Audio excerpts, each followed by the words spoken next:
안녕하세요. 저는 38살 결혼 6년 차 되었고, 사고로 인해 식물인간이 된 아내와 함께 살고 있습니다. 사고가 났을 때의 사건을 지금도 생각하면 하루하루 버티기 힘들 정도로 너무나 힘이 드네요. 아내와 5년 전 강원도로 여행을 가고 있었습니다. 2년 연애 후 결혼했고, 워낙 서로 바빠서 제대로 여행 한번 못 가봤기 때문에 큰맘 먹고 1박 2일로 떠났어요. 펜션도 좋은 데 잡았고 맛있는 것도 먹으면서 즐거운 시간을 보냈죠. 그렇게 늦게까지 오래간만에 휴식을 즐겼습니다. 서로 대화할 수 있는 시간도 많이 없었기 때문에 주어진 시간에 많은 대화를 했죠. 그렇게 새벽 2시쯤 해변을 걷는데 춥다는 아내의 말에 펜션으로 들어가려고 차에 올라탔어요. 아내는 간단하게 한잔 했었고 저는 술을 싫어해서 아예 먹질 않았습니다. 그렇게 운전을 하며 아내가 좋아하는 음악을 틀어주고 밖에 야간 풍경을 보며 천천히 달리고 있는데 사거리에서 신호가 걸려 대기하던 도중 갑자기 저희 앞으로 차가 빠르게 돌진하기 시작하더니 결국 엄청난 충돌음과 함께 아내와 저는 응급실에 실려가게 되었습니다. 그런데 문제는 저는 차를 폐차시킬 정도로 엄청난 큰 사고였음에도 불구하고 제 몸은 기적적으로 타박상 정도였지만 아내는 식물인간이 되어버렸습니다. 그런 상황들이 저에게는 너무나도 절망적이었고 받아들이기가 힘들었어요. 저희 차량에 돌진한 사람은 사과 한마디 없었고 기억이 나지 않는다며 법대로 처벌받겠다는 말뿐이었습니다. 음주운전 때문에 한 사람이 평생을 식물인간으로 살아야 하는데 자신의 잘못을 뉘우치지 않는 게 너무 화가 났네요. 그리고 대개 이런 상황들이 오게 되면 꼭 사고를 낸 사람은 멀쩡하더라고요. 참 웃기죠. 처벌도 적게 받고 사과 한마디 하지도 않는 그런 쓰레기 같은 사람은 지금도 어딘가에서 잘 살고 있으니까요. 세상이 참 웃기게 돌아가는 것 같네요. 그렇게 아내가 식물인간이 된 지 벌써 5년이라는 시간이 지나버렸어요. 신혼생활 1년, 아내를 간병한 지 5년입니다. 아들, 얼굴이 많이 수척해졌네. 밥은 잘 챙겨 먹고? 연락도 잘 안 돼서 이렇게 찾아왔다. 얘기 좀 하고 싶은데 네가 워낙 바빠서 시간을 낼 수가 있어야지. 내일 일찍 출근해야 하니까 용건만 간단히 하고 들어가마. 엄마는 말이야. 우리 아들이 이렇게 살고 있는 거 눈 뜨고 보기 너무 힘들구나. 서로 사랑했던 사이긴 하지만 현실이 너무 처참하다 보니 젊은 나이에 평생을 이렇게 살 거라는 걸 생각하면 엄마가 오래 살지 못할 것 같다. 그러니 이쯤에서 그만하는 게 어떻겠니? 그동안 너도 할 만큼 해왔잖아. 언제까지 깨어날지도 모르는데 아니 깨어날 일이 없다고 의사가 말했잖니. 엄마, 그런 말 하려면 돌아가세요. 정작 저는 가만히 있는데 왜 또 그러세요 또? 지금 전혀 힘들지 않고요. 예전이나 지금이나 제 사랑은 변함이 없어요. 그리고 떠날지 말지도 제가 결정해요. 수경이 꼭 깨어날 수 있을 거예요. 지금 치료 잘 받고 있고 수경이도 일어나려고 열심히 힘쓰고 있을 겁니다. 다음에도 이런 쓸데없는 말씀 하신다면 그때는 엄마 얼굴 보기 힘들 것 같아요. 제가 오늘은 너무 피곤해서요. 이만 돌아가 주세요. 다음에 집에 한번 찾아뵐게요. 배웅 못 해드려 죄송해요. 너는 지금 이게 정상적인 생활 같니? 얘를 봐라. 목에 호수를 연결해서 제때 가래를 제거하지 않으면 폐렴 증상까지 나타나 언제 세상을 떠날지 모를 정도로 심각한데 잘 이겨내고 있다고? 엄마는 현실을 말하는 거야. 죽은 거나 다름없는 사람 앞에서 언제까지 있을 건데? 얘가 세상 떠난 후에 혼자 남겨진 너는 나이 먹을 대로 다 먹고 새 출발하기도 힘들 정도로 정신적인 스트레스 받아서 그렇게 늙어 죽을 거니? 평생 혼자 살 거야? 산 사람은 살아야지. 언제까지 희망 없는 사람 붙잡고 있을 건데? 속이 썩어 문드러진 엄마 아빠는 생각 안 하니? 엄마, 이제 그만하세요 좀. 저는 이렇게 정상적으로 생활하고 있는데 수경이는 5년을 손가락 하나 움직이지 못하고 누워 있었어요. 수경이가 부모가 없는 것도 아니고 하루하루 힘들게 버티고 계신 장모님도 계신다고요. 엄마는 아빠라도 있죠. 장모님은 수경이 이렇게 되고 장인어른까지 사고로 세상을 떠나셨는데 얼마나 충격이 크시겠어요? 이럴 때일수록 서로 보듬어줘야 하는 거지 포기하는 게 방법은 아니에요. 지금 모두 힘들게 줄 하나에 의지한 채 버티고 있는데 누구 하나라도 떨어지게 된다면 무너지는 거 한순간이에요. 그러니 앞으로 이런 말 하지 말아주세요. 엄마의 마음을 모르는 거 아닙니다. 하지만 아빠가 누워 있었다면 포기하셨을까요? 입장을 바꿔 생각한다면 절대 그렇게 하지 못했을 겁니다. 제 사랑은 지금이나 예전이나 변함이 없었기 때문에 엄마에게 모진 말 하게 되었네요. 그리고 뒤이어 장모님께서 들어오셨습니다. 아내가 있는 방에서 나오다가 저와 엄마가 싸우는 소리를 다 들으셨는지 죄스러운 얼굴로 고개를 떨군 채 인사를 하니 저희 엄마는 속 터진다며 우리 아들 인생 어떡할 거냐고 오열을 하면서 나가셨습니다. 아무 말 없이 비틀거리고 계신 장모님 부축해서 좀 쉬시라며 방으로 모셔다 드렸습니다. 병원 생활 4년 정도 했고 지금은 저희 집에서 아내와 저 그리고 장모님과 같이 생활하고 있습니다. 워낙 병원 생활에 지쳐 있기도 하고 공기도 좋지 않은 것 같아 전원주택으로 이사했네요.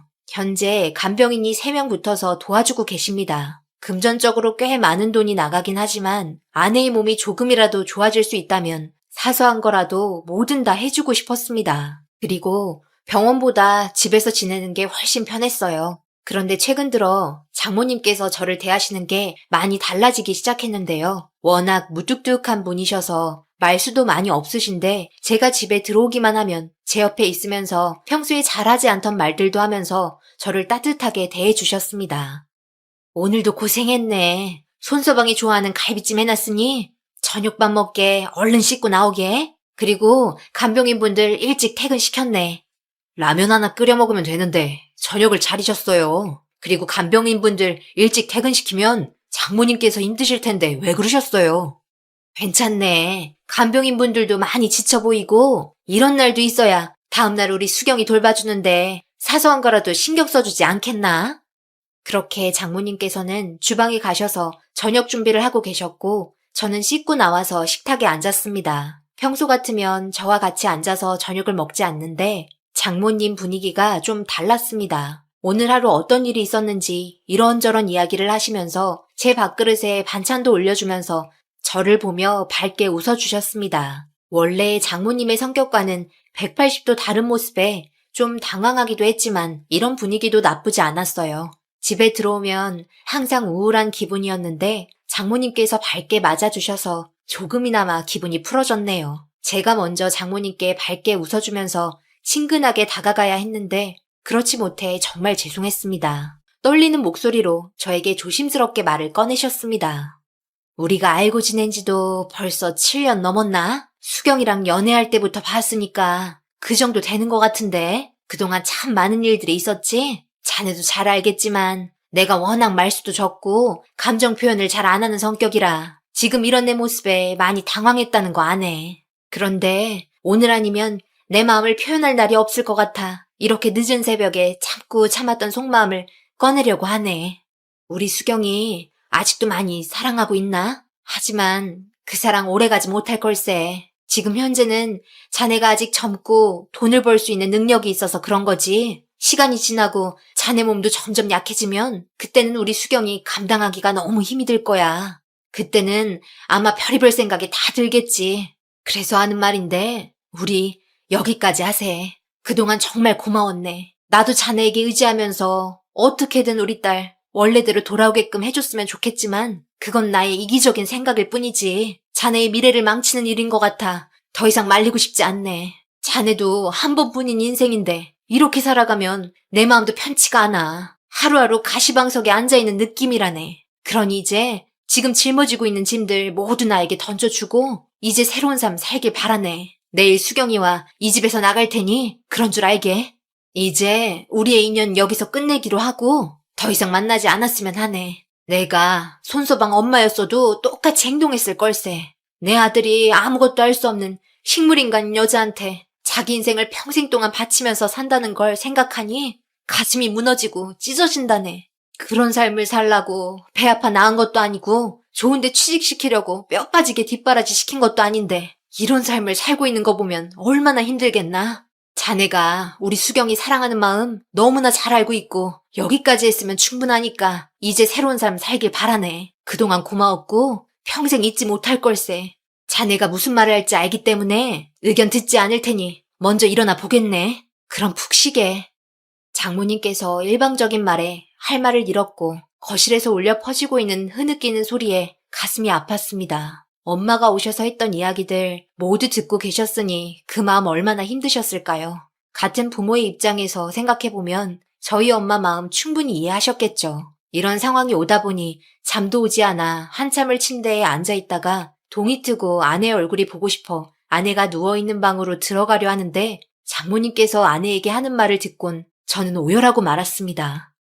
차라리 이럴 거면 그냥 세상 떠나면 되지. 왜 이렇게 끈질기게 버티고 있어서 우리 모두를 힘들게 하는 거니? 이게 사람 사는 거니? 아무리 내 자식이라도 이렇게 사는 건 죽느니만 못하다. 그런데 뒤돌아서면 남인 손서방은 오죽하겠니? 힘들게 밖에서 일하고 들어오면 너는 맨날 누워만 있고 호수에 가래나 제거해주면서 식물을 키우는 것처럼 아무런 감정도 전달받지 못하니 정신적으로 얼마나 힘이 들겠어. 이제 손서방 그만 놔주고 각자의 인생으로 떠나자. 수경아, 엄마가 하는 행동에 대해서 너무 원망하지 말고 우리 이따가 손서방 출근하면 나갈 테니까 각자의 삶을 살도록 하자. 더 이상 이렇게는 못 살겠어. 아내의 방에서 장모님께서는 한참 동안 눈물을 흘리시더니 밖으로 나오셨고 제가 문 앞에 있는 모습을 보시곤 화들짝 놀라시더니 급하게 화장실로 들어가셨네요. 저는 아내에게 천천히 다가가 얼굴을 쓰다듬고 점점 굳어가는 손을 주물러주며 아내를 바라보고 있는데 제가 흐느끼는 소리를 들은 건지 눈물 한 방울 나지 않던 아내의 눈에서 눈물이 흐르는 걸 확인할 수 있었습니다. 그때 알았죠. 몸은 움직일 수 없어도 들을 수 있다는 것을요. 여태까지 아내는 단 한 번도 눈물을 흘린 적이 없었던 건 혹시라도 자신이 눈물이라도 흘리면 제가 더 힘들어질까봐 꾹꾹 눌러 참아왔던 것 같습니다. 아내의 눈에서 흐르는 눈물은 제발 나를 버리지 마, 떠나지 마, 평생 함께하고 싶어 라고 저에게 외치고 있는 것 같았고 그런 모습을 보니 장모님께서 내린 결정 받아들일 수 없었어요. 저는 회사의 사정을 말한 뒤 하루의 시간을 비워둔 후 장모님이 계신 방을 두드렸습니다. 아무 말 없이 조용히 방문을 열어주셨고 방 안에는 그동안 지내시면서 사용하셨던 짐들을 캐리어에 담고 계셨어요. 저는 장모님 손을 잡으며 수경이가 우리 말을 다 듣고 있었다며 눈물을 흘리고 있는 모습을 보니 더욱더 수경이를 놔줄 수 없고 죽으나 사나 평생을 함께하기로 약속을 한 결혼이기 때문에 제가 결정한 인생 후회 없으니 최선을 다해 수경이가 깨어날 수 있도록 노력한다며 장모님께 제가 한 결정에 대해서 후회하지 않는다고 충분한 설명을 통해 전달했습니다. 앞으로 장모님께서 수경이와 함께 밖으로 나간다면 둘은 아마 오래 버티지 못할 겁니다. 어디 가서 뭘 하며 살겠어요. 이 집을 나가려 한다는 건 그만큼 마음속으로 결정한 부분이 있었기 때문에 새벽 늦게 제 방으로 찾아오신 거겠죠. 그렇게 제가 장모님께 보여드린 굳은 결심으로 인해 지금까지 잘 버티며 살아오고 있습니다. 그런데 이런 저희 모습을 보고 하늘에서 감동받으셨는지 아내에게 기적이 일어나고 있었습니다. 아마 아내도 저희가 눈으로 볼 수는 없지만 나름 빨리 회복하려고 열심히 노력하고 있는 것 같았어요. 기적이라고 말하면 갑자기 벌떡 일어났나? 라고 생각하시는 분들에겐 죄송하지만 저희 기준으로의 기적은 아내와 의사소통이 된다는 거였습니다. 이것만으로도 너무나 감사하고 하루하루 사는 게 행복하며 그동안의 고생을 모두 씻어내려 주는 것처럼 기쁘고 좋았어요. 비록 말을 할 수는 없지만 아내가 감고 있던 눈을 뜨게 되었고 아내와 마주치는 눈동자로 모든 대화를 할 수 있고 느낄 수 있었습니다. 비록 눈을 깜빡거리며 낱말 하나하나 맞춰가면서 대화하는데요.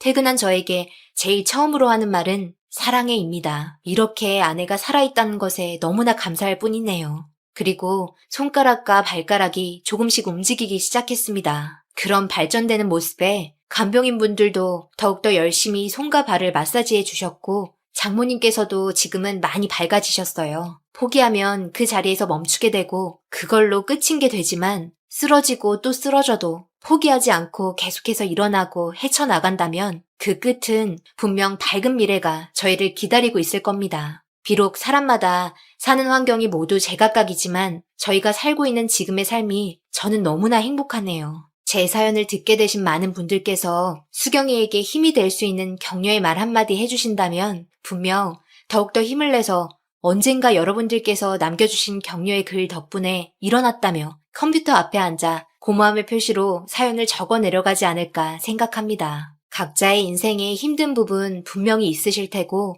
경기가 안 좋은 요즘 시기에 잘 헤쳐나가셔서 밝은 빛이 오는 그날을 꿈꾸며 하루하루 행복하게 인생을 살아가시길 바랍니다. 제 부족한 사연 들어주신 여러분들 항상 좋은 일 가득하시고 축복 받으시길 바라며 이 글을 마무리하겠습니다. 감사합니다. 오늘의 사연은 여기까지입니다. 댓글로 여러분들의 생각과 조언을 남겨주세요. 저는 다음 영상으로 찾아뵙겠습니다. 감사합니다. 안녕하세요. 썰라디오입니다. 오늘 전해드릴 사연은 평소 서로를 아끼며 조용한 일상을 살아오던 한 40대 부부가 단둘이 떠난 여행 중 뜻밖의 노천탕 방문 제안을 계기로 서로에 대한 감정이 새롭게 피어오르게 된 이야기를 담고 있습니다. 이 사연은 여행지에서 경험한 소소한 일탈과 평소 소심했던 남편이 아내의 적극적인 제안에 의해 조금씩 변해가는 과정을 생생하게 전해드립니다. 지금부터 그 서서히 시작된 감정의 변화와 두 사람이 함께한 새로운 경험의 여정을 함께 들어보시겠습니다. 저는 40대에 접어든 한 가장으로 아내와 오랜 세월 함께 조용하고 안정된 가정을 꾸려왔습니다. 평소에도 서로를 아끼며 때로는 소박한 여행을 즐기곤 했습니다.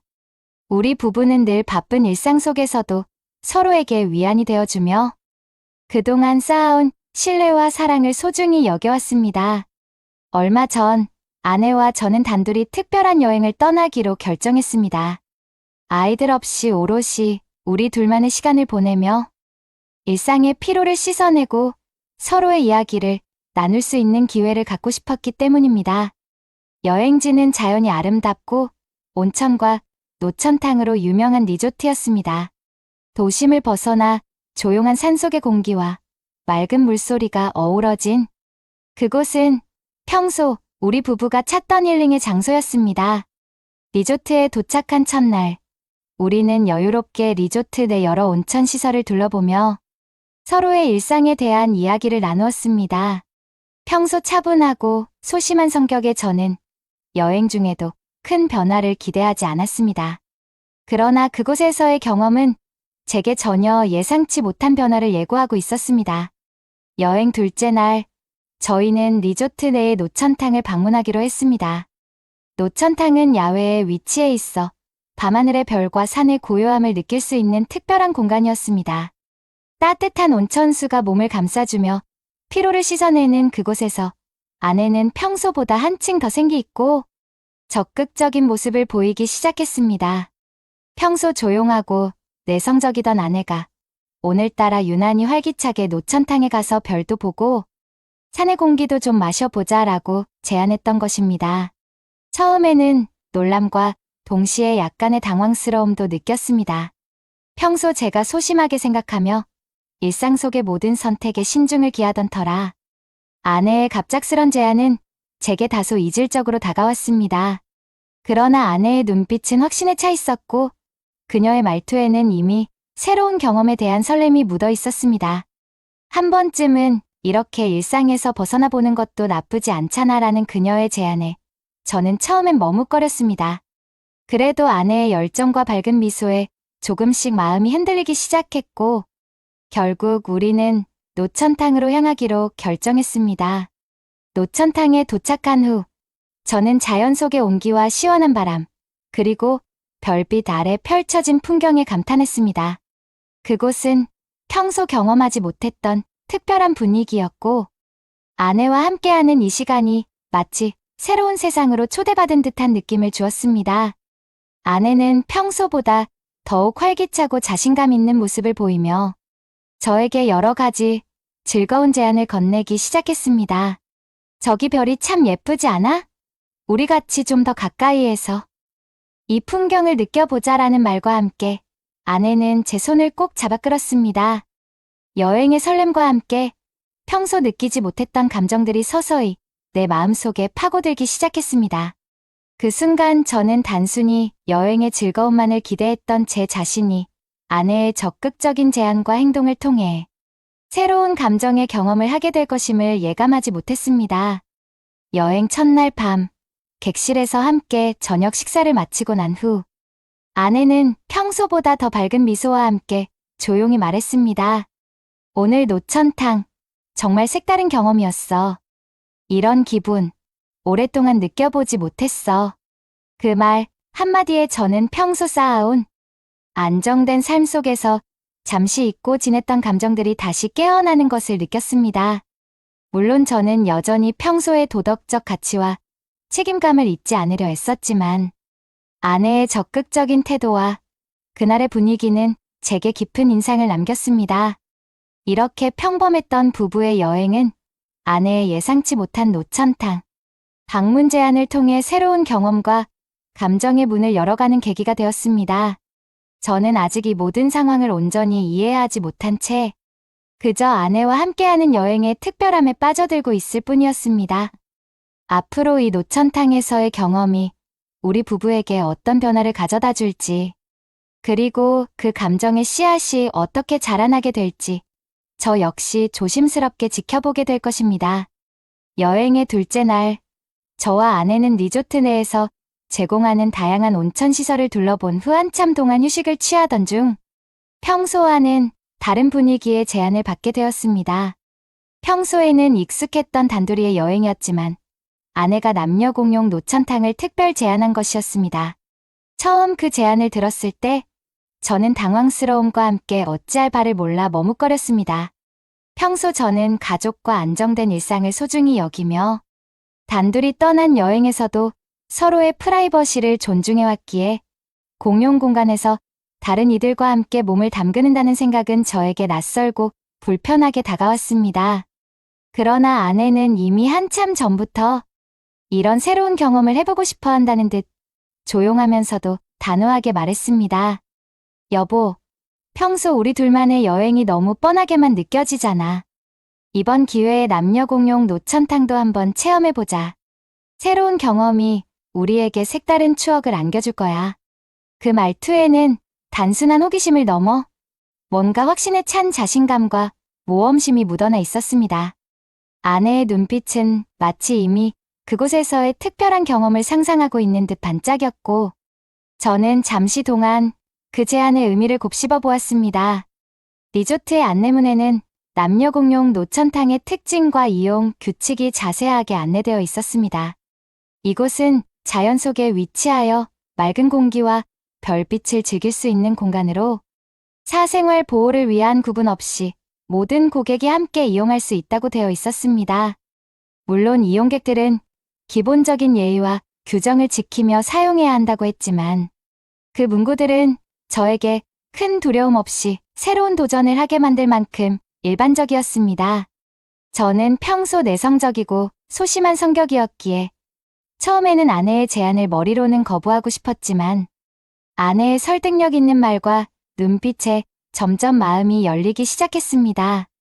한 번쯤은 우리 둘만의 색다른 경험도 나쁘지 않잖아. 라는 아내의 말 한마디에 저는 그동안 경험하지 못했던 새로운 감정과 모험에 대한 호기심을 조금씩 느끼게 되었습니다. 결국 저는 아내의 제안을 받아들이기로 결심했습니다. 그날 저녁 리조트 내에서 마련된 안내에 따라 우리는 남녀 공용 노천탕으로 향했습니다. 노천탕은 넓은 야외 공간에 자리 잡고 있었으며 주변은 자연 그대로의 경관과 조용한 분위기가 어우러져 있었습니다. 밤하늘에 반짝이는 별과 서늘한 바람, 그리고 따뜻한 온천수의 조화는 그동안 저희가 경험했던 어느 것보다도 특별한 느낌을 주었습니다. 처음 노천탕에 발을 들여놓은 순간 저는 평소 느끼지 못했던 어색함과 동시에 설렘을 느꼈습니다. 다른 이용객들은 각자 조용히 온천욕을 즐기고 있었고 그 공간은 누구에게나 열려있는 공공의 장소라는 점이 오히려 편안하게 다가왔습니다. 아내는 이미 한동안 그곳에서의 분위기를 만끽하며 자연스레 미소를 짓고 있었고 저는 그 모습을 보며 평소보다 조금은 마음이 가벼워진 듯한 기분에 휩싸였습니다. 노천탕은 남녀가 함께 사용하는 공간이었기에 자연스레 서로에게 눈길이 스치는 일들이 있었고 때때로 우연히 마주치는 눈빛 속에서는 단순한 인사 이상의 감정이 읽혀졌습니다. 평소 저는 이런 상황에서 크게 당황하거나 불편함을 느끼지 않는 편이었지만 그날은 아내의 적극적인 제안 덕분에 새로운 경험에 대한 호기심과 함께 약간의 불안도 함께 느껴졌습니다. 저는 그 자리에 머무르며 평소에 생각지도 못했던 새로운 경험의 의미를 되새기게 되었습니다. 아내는 여행 내내 제가 평소 지켜왔던 틀에서 벗어나 색다른 도전을 해보자고 여러 차례 부드럽게 제안했었고 오늘 남녀 공용 노천탕 체험은 그중 하나였습니다. 평소 가족과의 일상에서 벗어나 오롯이 둘만의 시간을 보내던 저에게 이번 경험은 예상치 못한 전환점으로 다가왔습니다. 노천탕을 이용하는 동안 저는 다른 이용객들과 별다른 불편함 없이 자연스럽게 온천욕을 즐기며 새로운 분위기 속에서 몸과 마음을 편안하게 했습니다. 아내는 여전히 활발한 미소와 함께 때때로 제게 다가와 조용한 대화를 나누었고, 그 과정 속에서 우리 부부 사이에는 오랜 세월 동안 쌓아온 신뢰와 사랑이 조금씩 색다른 방식으로 재조명되는 느낌을 받았습니다. 그러나 한편으로는 이 모든 경험이 저에게 평소 갖고 있던 도덕적 기준과 가족에 대한 책임감을 재정의하게 만드는 계기가 되었음을 부인할 수 없습니다. 저는 여행 중 새로운 경험에 마음을 열었지만, 동시에 이 경험이 앞으로 우리 부부에게 어떤 영향을 미칠지에 대한 깊은 고민에 빠지게 되었습니다. 노천탕에서 따뜻한 온수에 몸을 맡긴 채 저는 한동안 눈을 붙이고 있었습니다. 평소 조용한 여행을 즐기던 저에게 그날 밤은 온수의 포근함과 별빛 아래의 고요함 속에서 잠시의 안식을 주는 시간이었습니다. 그런데 그 순간, 피곤함에 잠깐 눈을 붙인 사이에 모든 것이 급변해버렸습니다. 눈을 뜨자마자 저는 믿을 수 없는 광경을 마주하게 되었습니다. 제 눈앞에 펼쳐진 장면은 그 어떤 평온함과도 거리가 멀었습니다. 제 눈앞에는 단 한 쌍의 부부만이 남아있었고, 아내는 제 곁에 없었습니다. 저는 잠시 정신이 아른해지는 것을 느꼈습니다. 그러나 그때 제 눈길은 곧바로 제 아내와 한 남성이 서로 붙어있는 모습을 포착했습니다. 두 사람은 서로 가까이에서 온몸을 녹이며 마치 한 몸처럼 부드럽게 어우러져 있었습니다. 처음에는 믿기지 않는 마음에 눈을 깜빡이며 다시 한번 확인하려 했지만 그 모습은 분명했습니다. 제 아내와 그 남성은 서로의 온기를 나누며 평소와는 다른 친밀함을 보이고 있었습니다.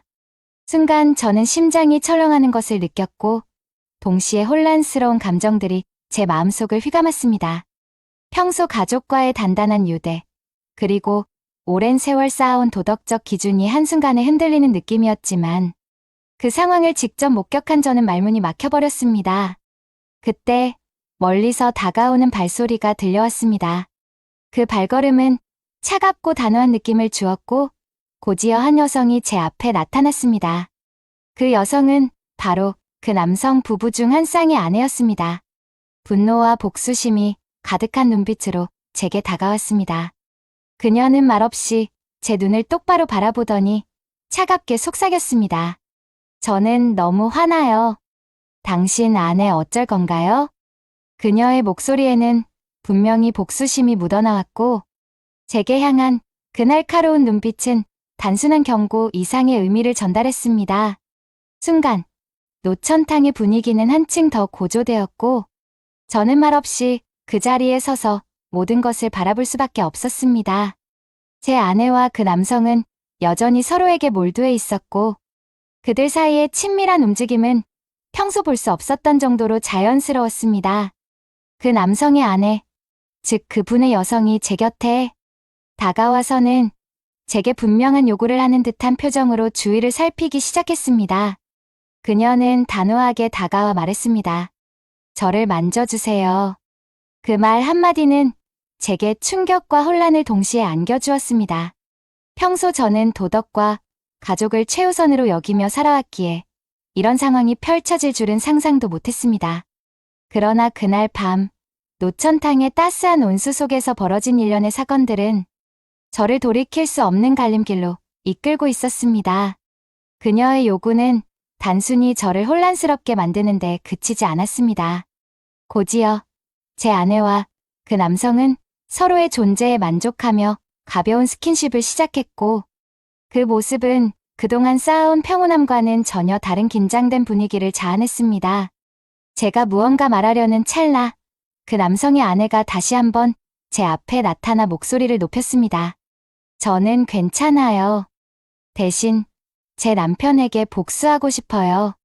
그녀의 말투에는 단호함과 동시에 냉소가 섞여 있었고, 그 제안은 이미 평소와는 다른 차원의 상황으로 발전하고 있음을 암시했습니다. 저는 그 순간 제 자신도 모르게 어쩔 줄 몰라 머뭇거렸습니다. 평소 소심하고 내성적인 성격인 제가 지금 이 자리에 서서 모든 것을 바라보며 혼란스러운 감정에 휩싸인 채 무엇을 해야 할지 전혀 판단할 수 없는 상태에 빠져버렸습니다. 노천탕의 온수는 그저 저를 감싸주는 듯 했지만 동시에 제 마음속에는 도저히 숨길 수 없는 갈등과 후회의 기운이 퍼져나갔습니다. 주변에는 그 부부만이 남아있었고 모든 이들이 한순간에 서로의 관계를 들여다보는 듯한 분위기가 형성되었습니다. 저는 이미 평소 지켜왔던 도덕적 신념과 가족에 대한 신뢰가 한순간에 위태로워진 것을 느낄 수밖에 없었고 이 모든 상황이 돌이킬 수 없는 선택으로 이어질 것임을 직감했습니다. 그 순간 저는 몸과 마음이 혼란에 빠진 채 어떠한 행동을 취해야 할지 고민에 빠졌습니다. 평소 단단했던 제 자신도 그날 밤 이 모든 상황 앞에서 무력하게 느껴졌고 제게 다가오는 각종 신호와 접촉은 더 이상 단순한 친근감을 넘어선 돌이킬 수 없는 변화의 전조로 다가왔습니다. 저는 그 자리에 서서 모든 것을 바라보며 머릿속에서 수없이 질문이 떠올랐습니다. 내가 지금 이 상황을 어떻게 받아들여야 할까? 과연 이 모든 것이 한순간의 실수일 뿐일까? 아니면 앞으로 우리 가족 전체를 뒤바꿀 만큼의 중대한 사건으로 이어질까? 시간이 멈춘 듯한 그 순간, 저는 그저 아무 말도 하지 못한 채 오랜 세월 쌓아온 가족과 도덕, 그리고 제 자신에 대한 신념이 무너지는 것을 체감했습니다. 그렇게 생각하는 도중 그 남성과 아내는 우리를 의식하고 더욱 과감히 스킨십을 하기 시작했습니다. 그들의 손은 이미 제 위치에 있지 않았습니다. 그러며 그들의 온도는 노천탕과 함께 더욱 뜨거워지기 시작했습니다. 그 모습을 본 그의 아내도 저도 더 이상 못 참겠어요 라고 말하며 저에게 몸을 밀착시켰습니다. 저는 저의 신념을 지키고자 하여도 본능은 이미 넘어섰습니다. 어찌 새하얀 여성이 옆에서 이리 말하는데 제가 감히 참을 수 있을까요? 그 상황에서 이미 서로 합의하에 아내를 바꾼 관계가 되어버렸습니다. 그렇게 그곳은 이미 제정신이 아닌 노천탕이 되었습니다. 그렇게 한바탕 이후 아내와 저는 나오게 되었습니다. 시간이 지나고 그 밤의 사건은 제 마음속 깊은 곳에 남은 흔적으로 자리 잡았습니다. 평소 도덕과 가족에 대한 신념을 단단하게 지켜왔던 제가 그 순간부터는 말로 표현하기 어려운 감정의 소용돌이에 휩싸이게 되었습니다. 그 후 저는 아내와 함께 노천탕을 빠져나와 객실로 돌아왔습니다. 그러나 돌아온 객실 안의 분위기는 한때 평온했던 우리 가정의 모습과는 달리 어딘가 서먹서먹하고 말끔하지 않은 느낌이 감돌았습니다. 며칠이 지난 후 저는 다시 한번 그 사건을 되돌아보게 되었습니다. 평소 같았으면 아무렇지 않게 넘겼을 그 순간들이 차츰 제 내면에 깊은 후회와 혼란을 남겼습니다. 그날 밤 이지은 씨와의 만남은 단순한 우연이 아니라 결국 서로의 온기를 나누며 관계로 이어졌음을 느꼈습니다. 저는 그저 여행의 한순간으로 치부하며 아무런 의심 없이 그 자리를 넘기려고 했습니다. 하지만 시간이 지날수록 그 경험은 제게 돌이킬 수 없는 선택의 결과를 가져왔고 결국 그 밤의 만남은 아내와의 평범했던 가정의 틀을 서서히 흔들어 놓았습니다. 저는 평소 가족과의 관계를 가장 소중히 여기는 사람이었습니다. 그럼에도 불구하고 노천탕에서 이루어진 그 한순간의 스킨십과 부드러운 접촉은 저 자신도 모르게 마음의 문을 열어버리게 했습니다. 처음에는 그저 피곤함 속에 잠깐의 안락함으로 받아들였던 그 감정이 서서히 저를 다른 세계로 이끌었습니다. 시간이 흐른 뒤 저는 그날 밤의 기억을 곱씹으면서 스스로에게 질문을 던지기 시작했습니다. 과연 내가 이 선택으로 인해 무엇을 잃었는가? 이 모든 것이 단지 일시적인 감정일 뿐일까? 아니면 우리 가족에게 돌이킬 수 없는 상처를 남길까? 그러던 어느 날 평소와는 다르게 집에 돌아온 저는 집안 분위기가 온통 서먹서먹하게 변해 있는 것을 느꼈습니다. 평소 따뜻하게 웃으며 식탁에 둘러앉던 가족의 모습 대신 서로 말없이 어색하게 눈을 마주치는 모습이 반복되었습니다. 아내는 평소에 따뜻한 미소를 잃은 채 조용히 한쪽 구석에 앉아 있었습니다. 딸 역시 무언의 침묵 속에 부모님의 변한 모습을 어렴풋이 감지하고 있는 듯 했습니다. 저는 그때부터 후회와 혼란, 그리고 미안함에 휩싸여 매일 밤잠을 이루지 못하는 날들이 이어졌습니다. 그리고 이제 저는 여러분께 솔직히 고백합니다. 그날 밤, 이지은 씨와의 은밀한 만남은 단순한 우연이나 피로 때문이 아니었습니다. 제 아내와 그 남성이 보여준 친밀한 모습, 그리고 그 모든 상황 속에서 결국 이루어진 신체적 접촉은 제가 평소에 소중히 여겼던 모든 가치와 가족에 대한 신뢰를 흔들어 놓았습니다. 저는 그 상황을 막지 못했고, 결과적으로 그 경험은 제 인생의 방향을 완전히 바꾸어 놓았습니다. 지금 저는 집 안에서 아내와 함께 있지만 모든 것이 예전 같지 않습니다. 서로의 눈빛은 서먹서먹해졌고 말 한마디 건네기도 어려워졌습니다.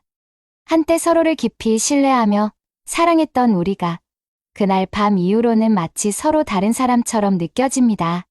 제 내면에는 아직도 그 밤의 기억이 남아있고, 그 기억은 하루하루 저를 괴롭히며 앞으로 어떤 길을 선택해야 할지에 대한 큰 고민으로 다가오고 있습니다. 저는 이제 여러분께 도움을 청하고자 합니다. 여러분이 제 입장이라면 이 극한의 상황 속에서 어떻게 해야 할지, 그리고 앞으로 이 모든 후폭풍을 어떻게 극복해 나가야 할지에 대해 조언을 구하고자 합니다. 과연 저는 이 모든 상황을 감내하고 가족과의 신뢰를 회복할 수 있을까요? 아니면 이 비밀이 계속해서 제 인생의 그림자를 드리울까요? 여러분의 소중한 의견과 조언을 댓글로 남겨주시길 간절히 부탁드립니다. 영상이 마음에 드셨다면 좋아요와 구독, 알림 설정도 꼭 해주시기 바랍니다. 여러분의 한마디가 저에게 큰 힘이 됩니다. 감사합니다. 어서 오세요. 반갑습니다. 10년도 넘은 옛날 이야기를 하고자 합니다. 그때가 30대 초반에 회사를 다닌 지 4년쯤 되었을 때였습니다. 진급 시점이 되어서 토익 시험을 보았는데 점수가 형편이 없었습니다. 대학교 졸업 및 취업 시즌에 토익 공부한 뒤로는 쭉 잊고 살았는데 오랜만에 다시 보니 예전 성적의 딱 절반이 나왔습니다. 안정적인 진급을 하려면 토익 점수를 더 올려야 해서 저는 퇴근하고 목금으로 토익 학원을 다녔습니다. 만나는 여자친구가 있었고 진급을 하려면 꼭 높은 점수가 필요해서 열심히 공부를 할 생각이었지만 그래도 이왕이면 예쁜 여자가 많았으면 좋겠다는 생각으로 학원에 갔습니다. 설레는 마음으로 다른 사람들보다 일찍 강의실에 도착했습니다. 맨 앞에 앉아서 들어오는 사람들을 보고 있는데 대부분이 남자들이었고 가끔씩 여자도 있었지만 그녀의 외모는 열심히 공부해서 진급하라는 하늘의 명령 같았습니다. 그래서 쓸데없는 마음을 접고 열심히 수업을 듣고 있는데 한 15분쯤 지나서 지각생이 들어왔습니다. 얼핏 봐서는 중국 여배우도 닮은 것 같고 일본 동영상에 나오는 여배우도 닮은 것처럼 생긴 아주 섹시한 매력이 풍기는 여자였습니다. 대부분 사람들은 맨 앞자리를 부담스러워서 좀 뒤로 가는데 비어있는 맨 앞자리도 많았는데도 제 옆자리에 앉았습니다. 속으로 쾌재를 부르며 공부만 해야겠다고 마음을 먹었던 저에게 수많은 딴 생각이 들게 되었습니다. 그녀는 15분이나 늦게 왔기에 이것저것 프린트 자료도 못 받고 무슨 내용인지도 헤매고 있었습니다. 세상 부드럽고 다정한 목소리로 프린트 자료도 챙겨주고 앞에서 필기하거나 알려줘야 되는 것들을 보여주고 설명해 주었습니다. 그것이 고마웠는지 중간 쉬는 시간이 되자 커피를 사와서 고맙다며 저한테 주었습니다. 그날을 시작으로 서로 모르는 것이 있으면 질문을 주고받았고 수업이 끝난 이후나 쉬는 날에 만나서 같이 스터디도 하게 되었습니다. 한 달쯤 지내다 보니 그녀의 나이 및 직업, 남자친구 유무까지 등 그녀에 대한 기본적인 정보도 알게 되고 사적인 이야기 및 농담도 주고받을 만큼 많이 친해졌습니다. 게다가 장거리 연애 중이던 여자친구도 회사에서 프로젝트가 시작되면서 주말마다 있던 데이트도 없어지다 보니 그녀와 만나는 날이 더 많아졌습니다. 그날도 토요일 오후에 만나서 토익 스터디를 끝난 상황이었습니다. 평소 같았으면 그녀는 약속이 있다며 먼저 가거나 같이 저녁을 먹고 헤어지는데 그날은 그녀가 저에게 술을 마시자고 하는 것이었습니다. 그러면서 자기 친구도 부르려고 하는데 괜찮은 남자 있으면 불려서 짝을 맞춰서 놀자고 하는 것이었습니다. 1초의 고민도 없이 바로 좋다고 하였고 근처에 살면서 한가한 친구를 바로 불렸습니다. 적당히 잘생긴 외모에 키도 크고 매너도 괜찮은 녀석이라서 그런지 그녀와 그녀 친구의 반응이 괜찮았습니다. 그리고 주말에 쉬다가 갑자기 전화 받고 나온 친구 녀석도 제법 만족하는 것 같았습니다. 서로 소개도 하고 인사도 하였지만 어색한 분위기는 어쩔 수 없었습니다. 분위기도 바꾸고 즐겁게 놀기 위해서 술게임을 시작했습니다. 벌주를 마시면서 한두 시간 재미있게 놀다 보니 전부 다 제법 술도 많이 마셨고 서로 눈빛 주고받는 것을 보니 그녀는 저를, 그녀 친구는 제 친구를 마음에 들어 하는 것 같았고 제 친구도 그녀 친구에게 관심이 있는 것 같았습니다. 분위기도 바꿀 겸 같이 노래방으로 갔습니다. 자연스럽게 그녀 친구는 제 친구 옆에 앉았고 화장실을 다녀오면서 방에 늦게 들어온 그녀도 제 옆에 앉았습니다. 조명은 어두워지고 노래 부르면서 각자 커플들끼리 이야기하는 시간이 많아졌습니다. 이야기를 하면서 제가 마음에 들었는지 점점 더 제 옆으로 밀착해서 그녀가 앉는 것이었습니다. 분위기는 점점 더 뜨거워졌고 조심스럽게 스킨십도 주고받고 있었습니다. 그러다 몸에 점점 힘이 들어가길래 잠깐 화장실을 가려고 나왔는데 그녀가 제 가방과 그녀 가방을 들고 같이 따라 나오는 것이었습니다. 방 안 분위기는 너무 좋으니 우리도 따로 나가서 둘이서 시간을 보내자는 것이었습니다. 드디어 오늘 그녀와 끝장을 본다는 생각에 즐겁게 같이 나갔습니다. 근처에 술집도 있고 숙박업소도 많이 있는데 택시를 타서는 본인 집으로 가는 것이었습니다.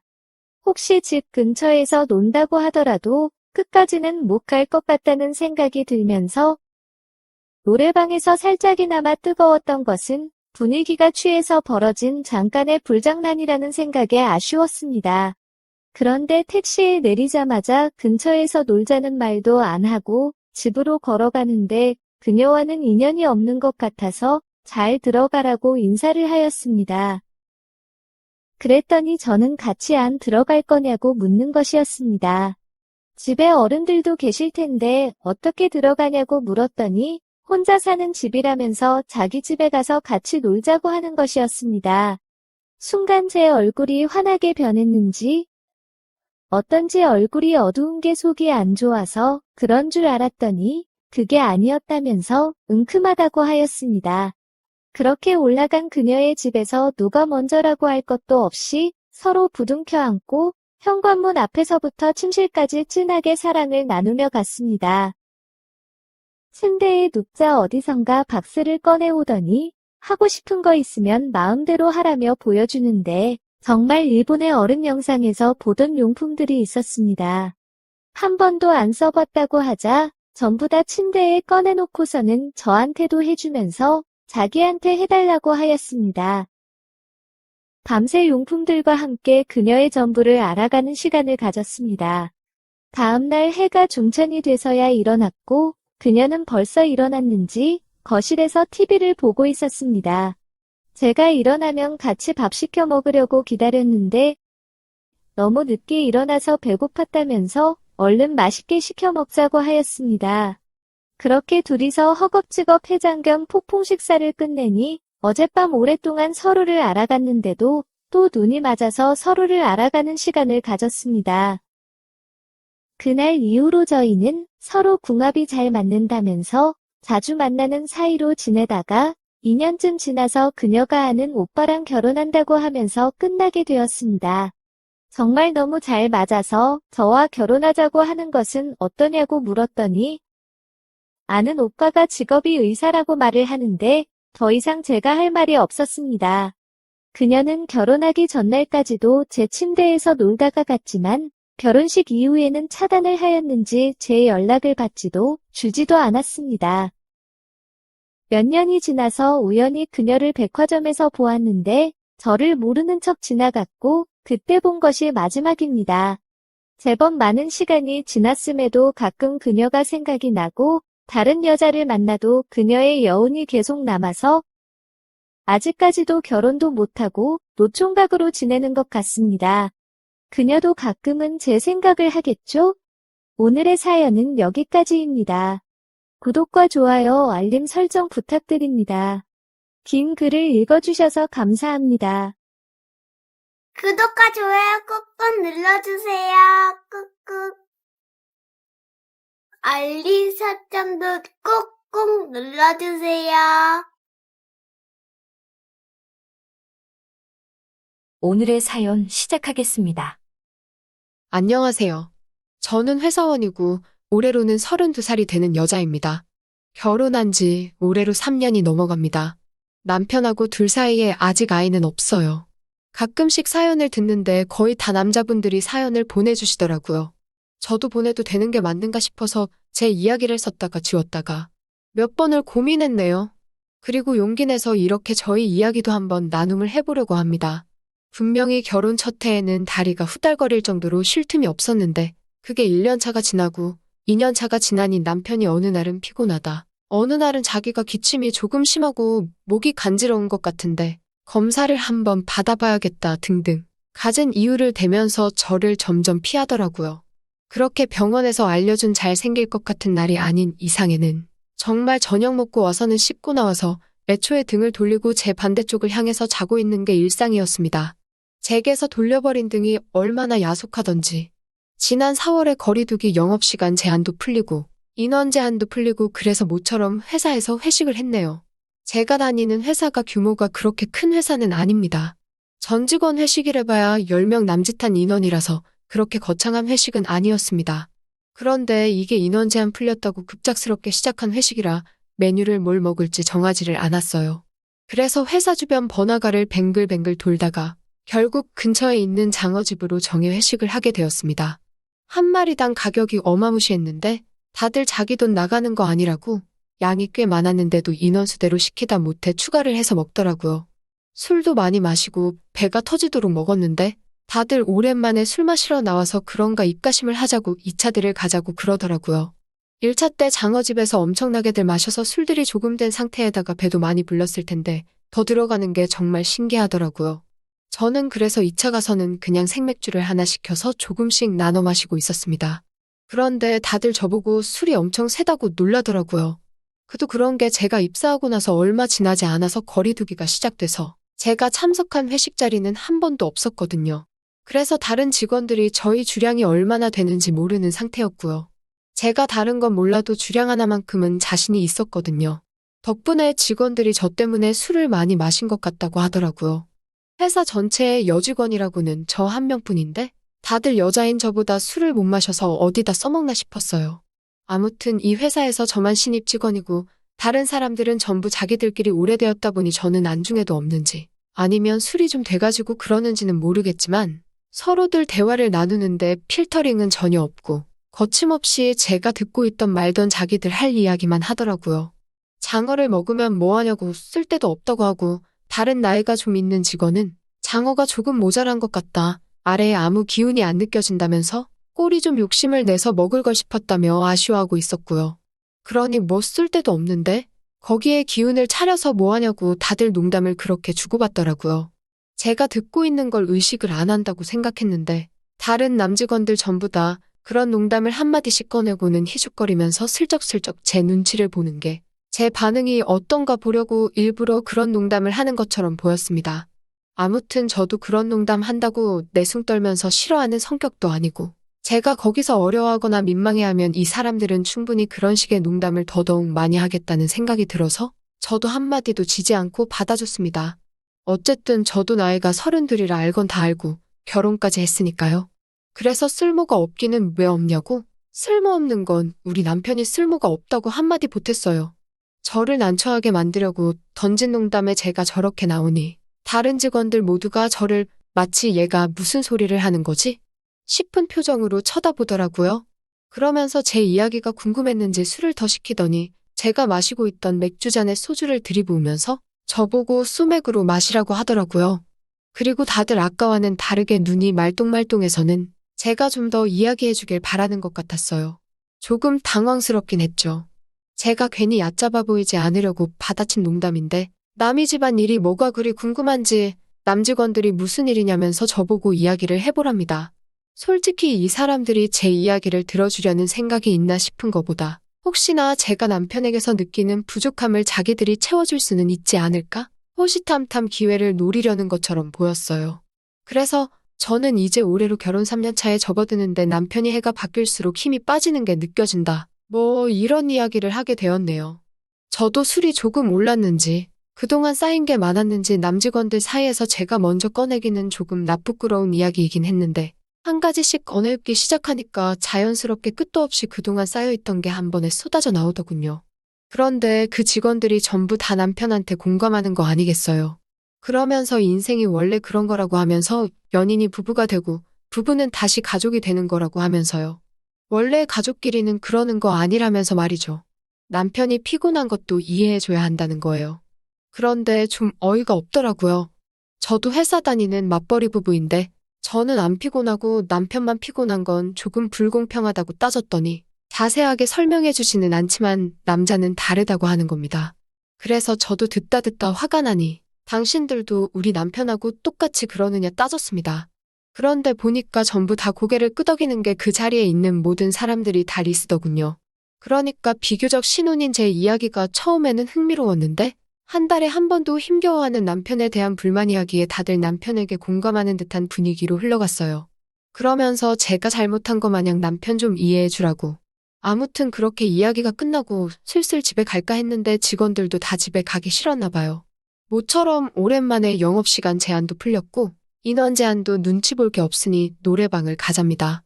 그런데 저는 솔직히 노래방까지는 따라가기 싫었어요. 저 혼자만 여직원이기도 하고. 하지만 막내 직원인데 뭐 힘이 있겠나요? 그냥 끌려가듯이 따라서 노래방까지 가게 되었습니다. 제가 생각했던 회사 회식 자리에서 노래방은 좀 더 시끄럽고 술이 얼큰이 취해가지고는 트로트나 신나는 노래만 부를 줄 알았는데 나름 선곡하는 것도 장르가 다양하고 괜찮더라고요. 저 빼고 다들 신이 나서 노래를 하고 있었습니다. 저는 이제 더 이상 회식에도 미련이 없고 재미도 없어서 한참 분위기가 달아오르는 중에 혼자 쓱 하고 몰래 빠져나갈 계획이었어요.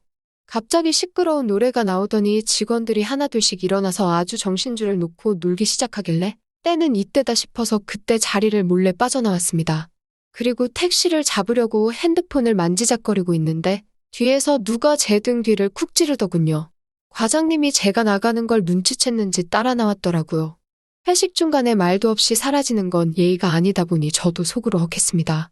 무슨 변명을 해야 할지 모르겠어서 남편이 빨리 오라고 연락이 왔다고 둘러댔는데 과장님이 어떻게 알았는지 거짓말하지 말라고 하더라고요. 다 들켰다 싶어서 다시 회식 장소로 돌아가려고 하는데 과장님이 제 손을 확 잡아 끌더니 둘이 같이 도망가자고 했습니다. 그리고는 조금 멀리 돌아서 있는 세계 맥주집으로 자리를 옮겼어요. 요즘 세계 맥주집은 장사가 안 되는지 아무도 없어서 오히려 카페보다 조용할 것처럼 보이더라고요. 거기서 둘이 맥주 한 병씩 가져다가 한참 동안 이야기를 나눴네요. 그러면서 조금 개인적인 이야기도 주저리 나누게 되었는데 솔직히 그때는 술 기운이 좀 올라있던지라 정확하게 무슨 이야기를 나눴는지 기억이 잘 나지 않아요. 처음에는 정말 쓰잘데기 없는 대화만 나눴었거든요. 기억이 생생하게 나는 장면은 과장님한테 제가 먼저 질문을 하나 하면서부터 기억이 나는 거예요. 남편한테 연락이 와서 간다고 하는 게 거짓말인 걸 어떻게 알았냐고요. 그러니 과장님이 하는 말이 나도 남편이고 맞벌이 부부라서 알고 있다고.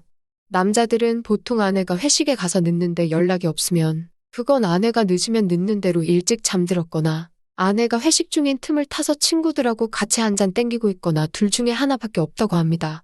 남편이 여태 안 자고 기다리면 그건 기다리는 대로 남편이 위처증이 있거나 아내에 대한 신뢰가 부족한 거니 애초에 회식 자리에 나오질 않았거나 1차에서 집에 갔을 거라고 하는 거예요. 완전히 과장님한테 간파를 당해버렸으니 마치 제 머릿속을 전부 다 홀랑 보여준 것만 같은 기분이 들더라고요. 얼굴이 홍당무 마냥 새빨갛게 되는 게 느껴질 정도였어요. 그런데 또 반대로 생각하니 과장님이 남편 입장에서 생각해 상황을 맞추었으니 저도 와이프 입장으로 과장님 아내분이 과장님을 기다리고 있는지 아닌지가 대충 예상이 되더라고요. 그래서 과장님한테 말했어요. 과장님도 저랑 같은 상황이신 것 같다고 하니 과장님이 무슨 이야기를 하나 고개를 바짝 제 가까이 대고 이야기를 들으려고 하더라고요. 제가 과장님 아내분이었으면 지금 이 시간쯤이면 회식이고 뭐건 간에 10분 간격으로 연락을 했을 거라고요. 그런데 그게 아니라면 과장님 아내분도 지금 과장님이 어디서 뭘 하는지 신경도 안 쓰고 관심도 하나도 없을 테니 과장님 부부도 저희 부부나 마찬가지인 상황이 아니겠냐고 넌주시 떠보듯이 물어봤습니다. 과장님은 놀라는 기색도 없이 그걸 이제 눈치챘냐고 말하더라고요. 아까 이미 장어집에서 이야기한 대로라고 하면서 회사 다니는 전 직원이 지금 우리랑 같은 상황일 거라고 의리상으로 부부라고 하는 거지. 집에서는 서로 살갑만 스쳐도 짜증이 나는 상황일 거라고 합니다. 너무 충격적이었어요. 저는 결혼 3년 차밖에 안 돼서 불만을 가졌을 뿐인데 과장님 말을 들어보니 사랑의 유통기한은 2년 정도라고 하면서 그마저도 콩깍지가 벗겨지면 그냥 헤어지지 못해 살고 있을 뿐이지. 아마 100 중에 90 모든 부부들이 우리처럼 살고 있을 거라고 하더군요. 그래서 제가 말도 안 되는 소리 하지 말라고 그러면 세상의 부부들이 심심해서 어떻게 사냐고 학을 떼면서 대답을 했어요. 그러니 과장님이 하는 말이 심심한 건 알아서 풀으면 되는 것 아니겠냐고 하면서 제 눈치를 보더라고요. 그때 딱 알았네요. 과장님이 원하는 게 뭐고 노래방에서 몰래 나가는 저를 따라온 것부터 집에 그냥 가도 된 건데 이렇게 3차 자리를 따로 만든 것까지 그리고 1차 때부터 제가 스스로 말하기 조금 민망할 정도의 개인사를 말하게 만들었잖아요. 그렇게 과장님하고 맥주집을 나와서 아침이 밝기 직전이 돼서야 집에 돌아가게 되었네요. 과장님 덕분에 따로 씻을 필요는 없어서 집에 와서 양치만 하고 잠들 수 있었어요. 집에 돌아와서 보니 남편은 주말이라고 혼자 있는 저녁을 아주 신명나게 즐기다가 뻗어버린 것 같더라고요. 제가 아침이 다 돼서 들어온 것도 모르고 부스럭대는데도 세상 모르게 자고 있었으니까요. 다음 주가 돼서 출근했더니 과장님이 출근을 안 했더라고요. 아침이 다 돼서 저랑 같이 나왔으니 집에서 혹시 무슨 일이 난 게 아닌가 걱정이 되던 차였어요. 그런데 회사 이메일로 과장님한테 연락이 오더라고요. 거기에는 과장님 집 주소가 써 있었고 아내는 출근 중이라 집에 없다고 오고 싶으면 오라고 이메일이 와 있었어요. 저도 딱히 일정이 없었기 때문에 회사에 말해서 몸이 안 좋은 것 같다고 반차를 내고 퇴근했습니다. 과장님이 회사 근처에 살아서 찾아가는데 어려움은 없었어요. 아니나 다를까 다 왔다고 말하기가 무섭게 과장님이 집 앞으로 저를 데리러 나오더군요. 신축 아파트라 부담스러운 게 있었어요. 아무래도 주차장에 들어가는 것부터 제 차 번호까지 다 기록이 남는 데다가 아파트 현관부터 엘리베이터까지 다 기록에 남으니까요. 그래서 과장님한테 밖에서 보는 게 더 좋지 않겠냐고 물어보니 걱정 말라고 하더라고요. 저는 너무나도 걱정이 되는데 과장님은 뭐가 그렇게 자신이 있는가 싶었습니다. 아마 사각지대는 없을 텐데 최대한 몸을 숨겨가며 과장님 집에 들어왔어요. 그리고 과장님이 저한테 말해주기를 그날 맥주집에서 제가 과장님 아내분에 대해서 추측한 게 반은 맞고 반은 틀리다고 했습니다.